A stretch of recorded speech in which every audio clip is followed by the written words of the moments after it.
8h30 avec Olivier Tomenzoli. Solde chez Lederland à Saint-Vite. Plus de 150 salons en cuir sont sacrifiés jusqu'à moins 55%. Lederland Saint-Vite, autoroute E42 Verviers-Trèves, sortie Saint-Vite Sud. Ouvert tous les jours de 10 à 18h, même les dimanches. Impact FM vous ouvre son antenne. Il est déjà 8h08.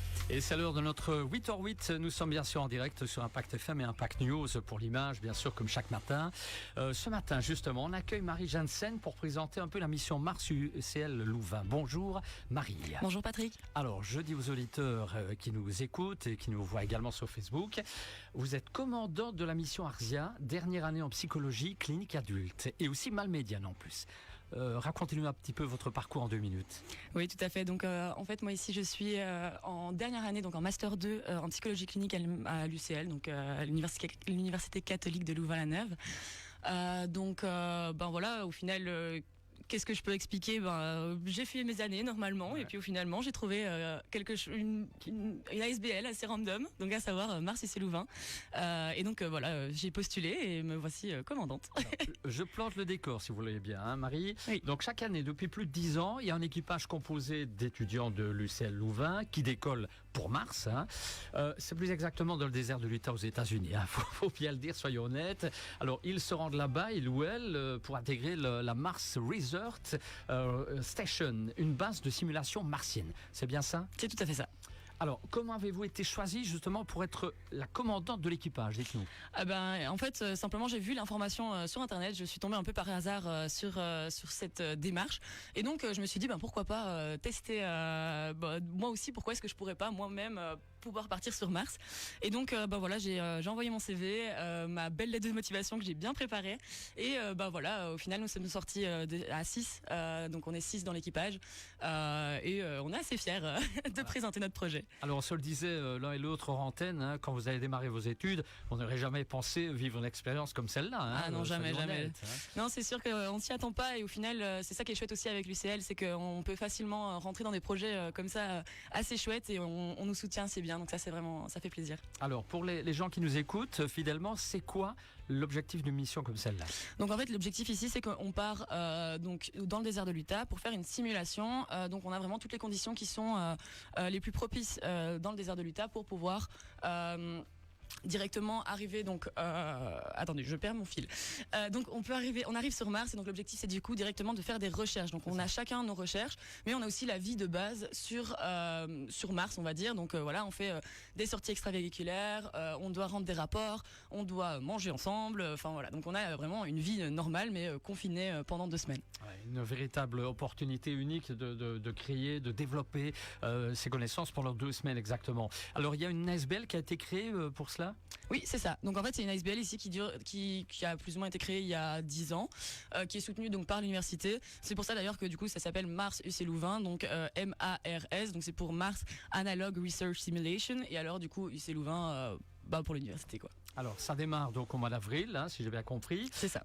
Quand on parle des recherches, qu'est-ce qui va se passer exactement ? Qu'est-ce qu'on va faire comme recherche ? Donc, en fait, on a chacun une recherche, on va dire qu'on a décidé de faire. Il y en a certaines qui sont pour le moment encore en pleine réflexion. En fait, ce qui est très compliqué, c'est que, bien évidemment, on a envie d'avoir énormément de recherches, sauf que, malheureusement, c'est aussi très compliqué dans cette simulation-là, parce qu'en fait, on n'a pas un super bon matériel. C'est des choses qui, par exemple, on n'a pas de microscope, alors qu'on a de la recherche. Ouais. Voilà, donc malheureusement, on n'est pas très très bien équipé là-bas. Donc on fait comme on peut en fait avec ce qu'on a. Donc moi ici, ça va être la recherche sur la psychologie. Et donc moi, je vais plutôt m'axer sur la gestion des conflits avec l'équipage, en fait, sur des petites situations assez normales, qui semblent être tout à fait une routine pour nous, mais en confinement, là, ça va devenir un peu plus compliqué. Alors, quelle est la composition de l'équipage ? Êtes-vous tous dans la même option ? Non, pas du tout. Alors on fait chacun justement des études très différentes. Donc moi je suis en psychologie comme je l'ai dit. On va avoir la logopédie, on va avoir donc la biologie, la géographie et et l'informatique.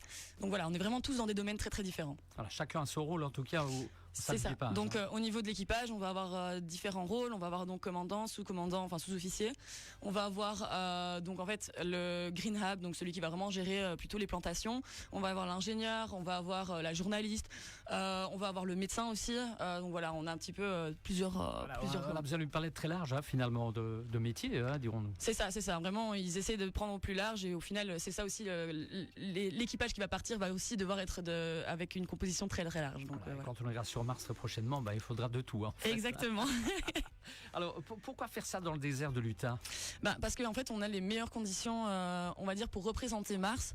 Bien évidemment, c'est pas exactement la même chose, mais donc en fait, on va déjà avoir l'isolement. On est vraiment dans un désert qui est très très peu visité, donc on a déjà cet isolement où on va voir personne. Ensuite, on va avoir aussi le fait de ne pas avoir d'eau. Vraiment, en fait, toute la molécule au niveau des poussières et tout ça, donc ça va vraiment être assez similaire à ce qu'on peut voir sur Mars.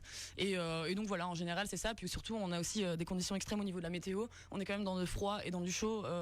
Enfin voilà, c'est assez similaire. Maintenant, bien évidemment, sur Mars, on est parfois sur des moins 60, 80.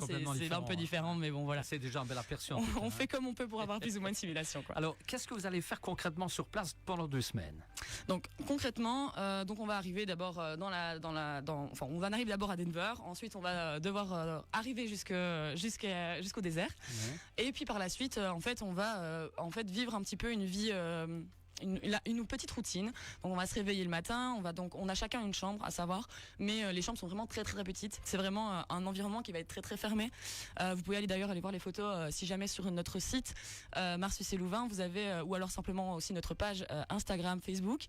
En fait, vous avez vraiment les photos d'à quoi ressemble notre logement pendant 2 semaines. Et donc en fait, voilà, on va faire des choses assez routinière, on va dire, enfin, journalière, voilà. Donc le matin, on va se réveiller, on a certaines sorties extra-véhiculaires qui peuvent être faites. On doit sortir avec un petit nombre de personnes parce qu'en fait, on doit toujours avoir des personnes qui restent sur place si jamais il y a un problème. Donc voilà, l'objectif ici, c'est qu'on va essayer donc de s'occuper. On doit faire du sport aussi parce que bien évidemment là-bas, de base, on est censé faire 3 heures de sport. Je sais pas si on fera tous 3 heures de sport par jour, mais voilà, on a d'autres choses aussi à faire. On doit avancer sur nos recherches. On a aussi chacun nos recherches à faire. Donc moi, par exemple, il va falloir faire compléter des tests, voir au niveau du stress comment ça se passe. Enfin voilà, donc il y a plusieurs petits tests qu'il va falloir être faits. Puis ensuite, on va devoir faire à manger avec du coup de la nourriture lyophilisée, parce que bien évidemment, on ne vit qu'avec ça pendant 2 semaines. Et puis on est l'après-midi pareil, on fait une sortie extravéhiculaire si on en a besoin. Et ensuite, on continue à avancer sur nos rapports parce que du coup, on doit rendre des rapports tous les soirs, oui, à en fait notre commandant, notre chef de la station qui habite pas très très loin en fait de la station en elle-même. Et donc, on doit lui expliquer ce qu'on a fait minute par minute durant toute la journée. Voilà, je vous demandais justement tout à l'heure les rapports avec la NASA. Oui, on n'a pas. Il n'y a pas de rapport avec la NASA directement, C'est hein. ça, on a vraiment directement les rapports avec la MDRS, là où on va vraiment discuter. On a une personne de contact là-bas et on discute avec elle, mais on n'a pas de rapport direct avec la NASA. C'est quand même un peu plus haut. On verra ça dans le futur. Voilà, hein, c'est ça. Peut-être que l'année prochaine, si jamais, s'ils nous écoutent ici. Ouais, c'est pas possible. Hein. Alors, ça se passe comment au niveau de la communication avec la Terre? Allô, la Terre? Alors, en fait, on n'a pas beaucoup de communication. Donc, en fait, ça, c'est un choix qu'on peut décider entre nous. Donc, il n'y a pas d'obligation. On peut avoir accès au Wi-Fi et tout ça là-bas. Maintenant, c'est du coup une question qui nous pose directement. Est-ce que vous voulez l'avoir ou pas? Qu'est-ce que vous voulez faire? Et donc, nous, ici, pour faire en tout cas, surtout au niveau des recherches psychologiques et puis surtout pour l'expérience, je pense que c'est important de pouvoir couper les ponts pendant 2 semaines avec notre famille, avec nos amis. C'est bon, c'est pas très grave, c'est pour 2 semaines. Et puis, je trouve que ça permet vraiment d'avoir une belle expérience et une belle simulation. Donc voilà, l'objectif ici, c'est qu'on n'a vraiment pas de contact. Et voilà, bien maintenant, on est quand même étudiant, on a quand même des contacts avec nos professeurs. Parfois, on doit rendre des travaux. Donc ça, voilà, on va garder quand même le Wi-Fi. On doit aussi avancer sur nos mémoires. On est tous en fin d'année. Donc voilà, mais l'objectif, c'est que du coup, on n'ait pas de contact direct. Et alors, ce qui se passe aussi avec le général qui est un peu plus loin, lui, par contre, on est en communication talkie-walkie en général. Et donc, du coup, on ne peut pas le voir. Donc, si jamais, par exemple, il y a un problème sur la station, il va nous demander de se diriger vers un endroit et d'attendre en fait que lui passe pour ne pas du tout le croiser, quoi. C'est ça. Voilà. Il faut vraiment jouer la... On joue la la simulation à 100%. Voilà. Pourquoi vouliez-vous venir vous présenter ici à Malmedy, dans le 8h8? Alors déjà, je suis malmédienne et donc je trouve que c'est important de pouvoir montrer un petit peu ce qu'on peut faire aussi en sortant de Malmedy.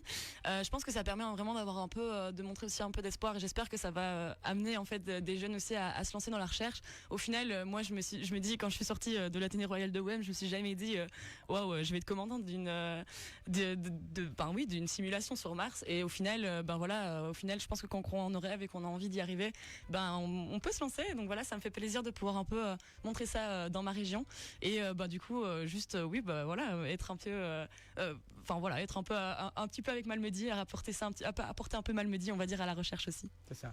Alors Marie, tout à l'heure on parlait déjà un peu concrètement de cette mission durant 15 jours, de cette simulation. Il y a des contraintes quand même à ce niveau-là. Oui. Donc en fait, au niveau des contraintes, il faut savoir que nous on peut pas sortir de la station sans être. On peut pas sortir comme ça. On sinon passe le pas de la porte. Oui, c'est ça. On doit vraiment l'affaire totale. C'est ça. On a vraiment tout l'équipement. On a donc nos scaphandres, on a tout l'équipement sur nous.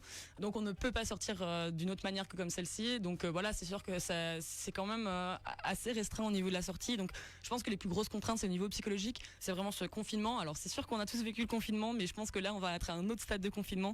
Et donc c'est surtout ça la grosse contrainte. Et puis je pense le manque de contact avec notre famille qui va aussi avoir un. Oui, ça va jouer, je pense. Mais voilà, après, ça va être une belle expérience. Alors, ces radios portatives également fixées sur vos casques pour correspondre. C'est ça. Donc, on peut que correspondre par ça aussi. Maintenant, ça, je ne l'ai pas encore vécu. Donc, vous parliez de la nourriture lyophilisée aussi, tout à l'heure. C'est ça, oui, c'est ça. C'est vrai que ça va être un peu particulier. Bon, maintenant, on verra bien. Ici, j'en ai déjà goûté. Je sais qu'en général, c'est quand même assez bien fait. On est quand même sur un bon. Sur une bonne qualité de produit. Maintenant, c'est vrai que ça va être compliqué. Par exemple, si on veut faire, je me souviens que l'année passée, ils expliquaient qu'ils faisaient des pancakes. Ouais. S'ils veulent faire des pancakes, c'est de remettre de l'eau dans le lait, ensuite remettre de l'eau dans du beurre. Donc c'est vraiment toujours réhydrater chacun des ingrédients pour ensuite faire la recette. Et donc vraiment, c'est une plus grosse contrainte. Je pense qu'on va prendre un peu plus de temps pour faire des pancakes. Alors justement, est-ce que vous avez une préparation bien spécifique avant de partir ici, je suppose? Alors au niveau des préparations, en fait, on a surtout beaucoup de contacts avec l'ancienne équipe, dans l'ancien équipage. On a aussi la chance d'avoir Antoine qui est en fait il était donc déjà là l'année passée, donc c'est un ancien de la mission. Et donc du coup, lui, il nous aide vraiment beaucoup au niveau de l'avancée, pardon. Et donc ici on avance, on fait pas spécialement de formation, on s'informe juste beaucoup et en soi on voit un petit peu, mais c'est vrai qu'on n'a pas une formation en soi à part aller passer à l'aérospace shelter pour voir un petit peu comment ça se passe. Oui, quand même. On a quand même ça. Alors, je vous demandais justement en antenne, est-ce qu'on peut revivre 2 fois la même expérience? Oui, c'est ça. Donc ici, par exemple, Antoine, Antoine, par exemple, lui, a pu faire 2 fois la mission. On a aussi Arnaud qui l'a fait l'année passée et l'année encore avant. En fait, techniquement, il n'y a pas de fin. Donc les gens qui ont envie de continuer, ils peuvent. Il y a un moment juste, il faut passer quand même son rôle parce que c'est important aussi que tout le monde puisse tester. Et donc voilà, du coup, oui, c'est possible. Et c'est très chouette de pouvoir aussi le faire 2 fois. Je pense que ça permet vraiment de vivre l'expérience d'une manière différente. En tout cas, c'est ce que j'entends. Mais donc voilà, comme ça, vous savez, oui, c'est tout à fait possible. Okay. Visiblement, vous n'avez pas d'appréhension. Non. Vous êtes à fond dans le projet. Non, moi, je suis à fond. Je préfère me dire que ça va être chouette. Oui, c'est ça. Alors, si on veut des infos pratiques, donc j'ai bien compris, il y a un site, une page Facebook. C'est ça. Donc en fait, c'est ça. On a un site internet ainsi qu'une page Facebook et une page Instagram. Donc n'hésitez pas à nous suivre. Comme ça, vous pouvez voir un petit peu les expériences. Nous, on part donc à partir du 29 mars. Donc n'hésitez pas aussi à suivre notre expérience. On a fait directement un contact avec l'ancienne journaliste de l'année passée qui va en fait transmettre tout notre suivi. Mais du coup, c'est le seul contact qu'on aura avec le monde extérieur. Donc voilà. Et aussi, si vous avez envie de nous soutenir, nous sponsoriser ou nous aider financièrement ou matériellement, n'hésitez pas aussi. Donc c'est sur Mars UC Louvain, donc MARS et UC Louvain comme l'université alors. Très bien, voilà, si on veut toutes les informations. Bon on arrive en conclusion de ce 8h8, Marie, je vous laisse le mot de la fin, la conclusion. J'avais pas du tout préparé de conclusion, mais en tout cas merci beaucoup pour l'écoute. J'espère vraiment que vous allez être nombreux à nous suivre et avoir un petit peu cette expérience qui est vraiment chouette, et n'hésitez pas à croire en vos rêves surtout. Si vous avez envie de tester quelque chose, une recherche ou quoi, n'hésitez pas, et surtout un bon jeudi gras à tous et Voilà. manger de bonnes gaufres. Deuxième jeudi gras. Et j'allais le dire, vous allez fêter dignement le Quarmé, je suppose. Ah, bien Avant évidemment. votre départ Bien pour Mars. évidemment. En tout cas, le désert de l'Utah. Un grand merci Marie. Allez, on vit son rêve à fond, hein, comme vous l'avez dit. Tout à fait. Et si vous n'étiez pas en direct, on revoit tout cela sur notre page Facebook Impact News. On revient dans un instant pour les infos.